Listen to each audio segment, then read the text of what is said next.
Hello guys, this is another exercise regarding the University of Michigan Visual Slides. This is the link, and then you go to the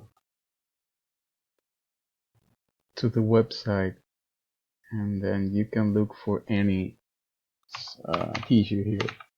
When you look for the issue, then you're gonna open any slide with 4x or more.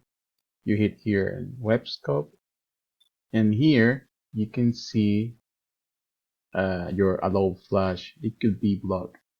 Please go to here, manage, and then click here in order to manage that button.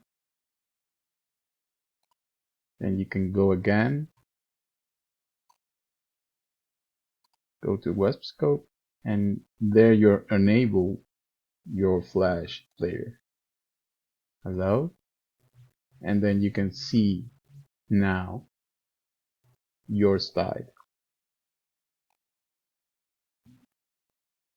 You can increase the view or reduce the view. It depends on you.